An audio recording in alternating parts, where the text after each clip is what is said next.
ஒரு ராதா என்னோட அவங்க ரொம்ப பிரபலமான நடிகையாக இருந்தாலும் என்னோட தோழி. நான் ஒரு வார்த்தை சொன்னதுனால எங்களுக்கு சப்போர்ட் கேட்டோம்னா அதெல்லாம் இது பண்ணாங்க. அண்ட் சாம் சார் எதுக்குன்னா ரொம்ப ரொம்ப இதுவாக பண்ணார், எதுவுமே டிஸ்டர்பே ஆகாமல் பண்ணார். அண்ட் கணேஷ் சார் என்ன வேணுமோ ஹீரோயின் அசிஸ்டண்ட், ஒரு அசிஸ்டண்ட்டாக இருந்து அது எவ்வளோ ஒரு வழி இங்கே வந்து அவன் நிற்கிறதுக்கு அந்த கணிக்கணும் தான் அப்படின்னு நினைக்கிறாங்க. கடைசி வரைக்கும் நீ அசிஸ்டண்ட்டாக வந்தனா கடைசி வரைக்கும் நீ அசிஸ்டண்ட்டாக இருக்கணும், நீ அடுத்த கட்டமே போகக்கூடாது, நம்ம கூட இருக்கவங்களே நினைக்கிறாங்க.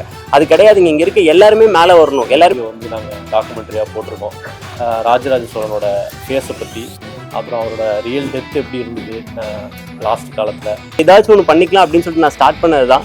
பட் நான் இது ஸ்டார்ட் பண்ணதுக்கப்புறம் வந்து டைரக்ஷன் எந்த அளவுக்கு வந்து ஒரு பயங்கர பவர்ஃபுல்லான ஒரு விஷயம் அப்படின்றது தெரிஞ்சிச்சு. ஸோ இப்போ நான் வந்து டைரக்ட் பண்ணும்போது கண்டிப்பாக நான் ஆக்ட் பண்ணக்கூடாது அப்படின்னு ரொம்ப ஃபோக்கஸ்டாக இருக்கேன். இதுக்கப்புறம் நான் ஃபியூச்சரில் நான் படம் பண்ணாலும் சரி, இல்லை நான் ஆக்ட் பண்ணாலும் சரி, கண்டிப்பாக அதை நான் ஆக்ட் பண்ண மாட்டேன். ஸோ டைரக்ஷன் அந்த வேலையை நான் ஒழுங்காக பார்க்கணும்னு நினைக்கிறேன். ஏன்னா அதுக்காக எவ்வளோ கஷ்டப்படுறாங்க. ஏன்னா நான் இங்கே இருக்கேன், எனக்கு பிரச்சனை இல்லை, நான் இன்னும் நடிச்சிருக்கேன்.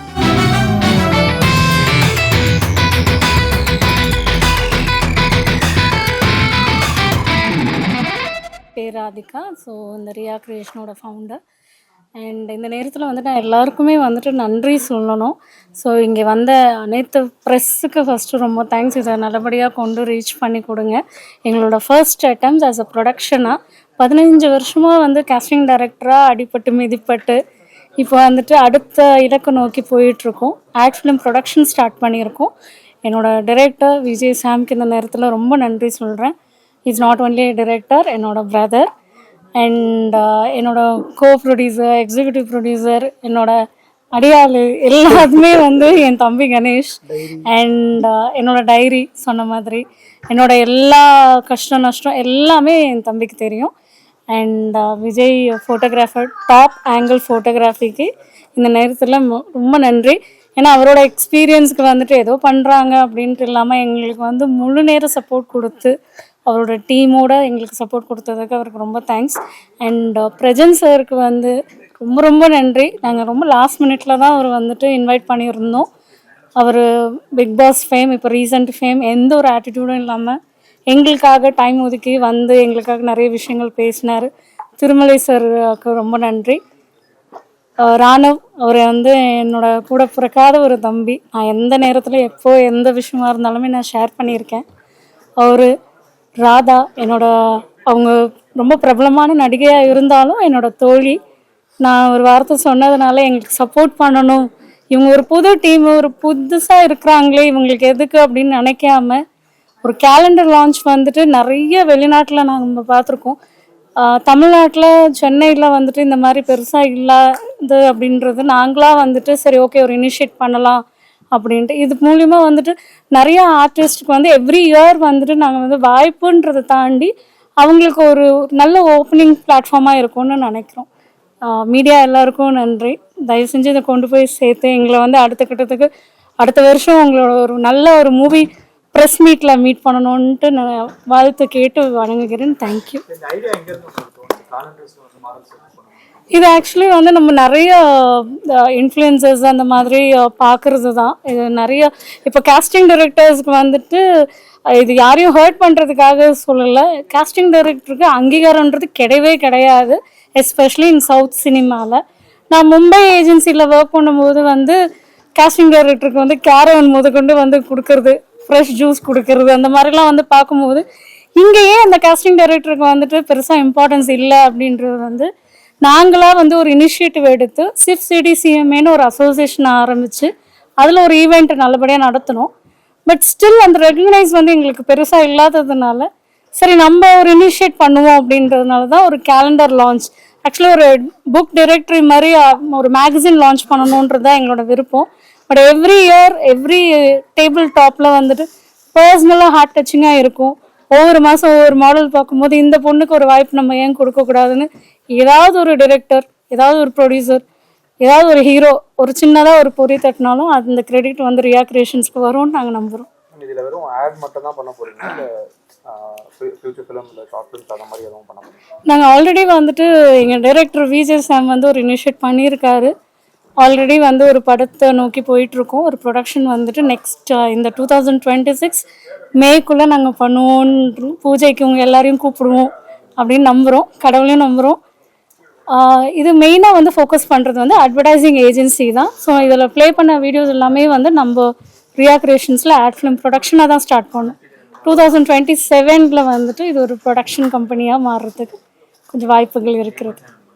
ராதிகா மேம், நான் 2024 ஒரு கேலண்டர் பண்ணேன், பட் இந்த அளவுக்கு அது பெரிய இது இல்லை. பட் மேம் சூப்பராக பண்ணிட்டாங்க அண்ட் எல்லாத்துக்குமே ஒத்துழைச்சாங்க. நான் என்னென்ன கேட்டனோ அதெல்லாம் இது பண்ணாங்க.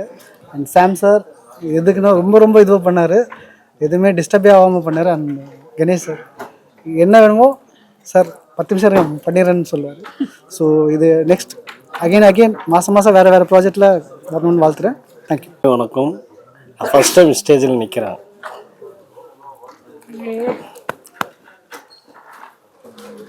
சில் டார்லிங், சில்.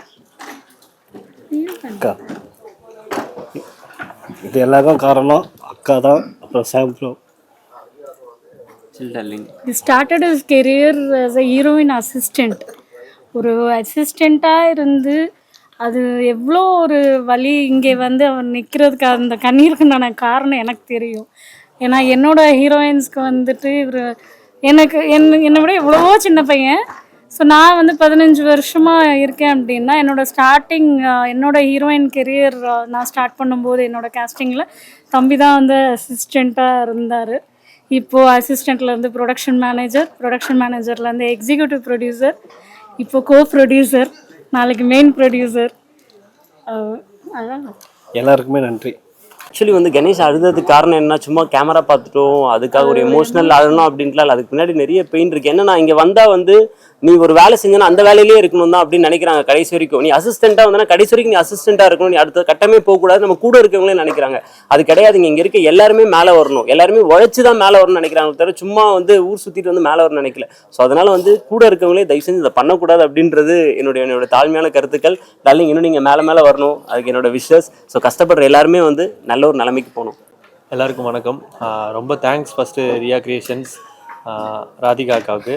அடுத்து எங்களோட டைரக்டர் அண்ணன் விஜய் சாம் அண்ணன், அவங்களுக்கு ரொம்ப தேங்க்ஸ். அப்புறம் கணேஷ் அண்ணனுக்கு, எல்லாருக்கும், அப்புறம் எங்களோட டீம் எல்லாருக்குமே ரொம்ப நன்றி.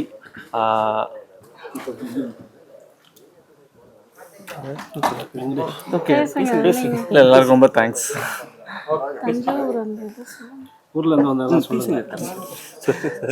இவங்க வந்து தஞ்சாவூர் கோயிலில் வந்துட்டு ரிசர்ச் பண்ணுறாங்க. அதுக்குண்டான டாக்குமெண்ட்ரி வந்துட்டு ரொம்ப, அதாவது நீங்கள் இந்த தமிழ் ஆராய்ச்சி பற்றி பெரிய கோயில் அப்புறம் வெரி எக்ஸ்பர்ட் பண்ணிட்டு இருக்கோம் ரிசர்ச் எல்லாமே. அது வந்து எப்படின்னா டாக்குமெண்ட்ரியா யூடியூப்ல இருக்கு அதோட டாக்குமெண்ட்ரிஸ் எல்லாமே. அது வந்து யூடியூப் வீடியோ மாதிரி இல்லாமல் அது ஒரு லாங் டேர்ம் ஒரு வீடியோக்கு, ஒரு டாக்குமெண்ட்ரிக்கு பார்த்தீங்கன்னா ஒரு 6 மந்த்லேருந்து 1 இயர் வரைக்கும் டைம் எடுத்துக்கிட்டு அதுக்கான தரவுகள் எல்லாமே வந்து நேரில் போய் பார்த்து ஒரு புக்லேருந்து எடுக்காமல் இதுக்கு முன்னாடி பண்ணவங்களோட ரிசர்ச்சு, அப்புறம் கல்வெட்டு, செப்பேடுகள், ஓலைச்சுவடிகளில் இருக்கிற அந்த கண்டென்ட்லாம் நாங்கள் எடுத்து பார்த்துட்டு, பெயிண்டிங்லாம் எடுத்து பார்த்துட்டு அது மூலமாக ரிசர்ச் பண்ணிவிட்டு அதை சம்மந்தமாக ஒரு 4 வீடியோ வந்து நாங்கள் டாக்குமெண்ட்ரியாக போட்டிருக்கோம். ராஜராஜ சோழனோட ஃபேஸை பற்றி, அப்புறம் அவரோட ரியல் டெத் எப்படி இருந்தது லாஸ்ட் காலத்தில். மெயினாக வந்து பெரிய கோயிலில் வந்து எந்த சாபமும் கிடையாது. ஏன்னா நாங்கள் சின்ன வயசுலேருந்து பார்த்த விஷயம் அதுதான். என்ன அப்படின்னா, கோயிலில் வந்து அந்த கோயிலில் சாபம் இருக்குது, உள்ளே போனவங்க யாரும் உயிரோட வந்ததில்லை, பதவி பெறும் அப்படின்லாம் சொல்லியிருக்காங்க. அது வந்து எங்களோட ஒரு 6 மாதம் 7 மாதம் ரிசர்ச்சை முடித்து அதை ஒரு டாக்குமெண்ட்ரி சப்மிட் பண்ணோம். அது நிறைய பெரிய ஃபாரின்லலாம் பேப்பர்ஸாக வந்துச்சு வெளியில். அது என்னென்னா, அது மாதிரி எந்த சாபமும் கிடையாது கோயிலில் அப்படின்னு சொல்கிறது தான் அந்த ரிசர்ச். அது ஏன்னா அதுக்கான முக்கியமான தரவு என்ன ஆகும்னா, மெயினாக ஒரு ஃபோட்டோ அந்த இதில் இருக்கும். அது வந்து காமராஜர் ஐயா வந்து சிஎம்மாக இருக்கும் போதே கோயிலுக்குள்ளே நிற்கிறது தான். அப்படி பார்த்தாலே அது அவங்க சொல்கிற தியரி எல்லாமே உடஞ்சி போயிடுச்சு. இது மாதிரி இன்னும் நிறைய ஒரு ரிசர்ச் இருக்குது. அது ஒரு 40 மினிட்ஸ் டாக்குமெண்ட்ரி.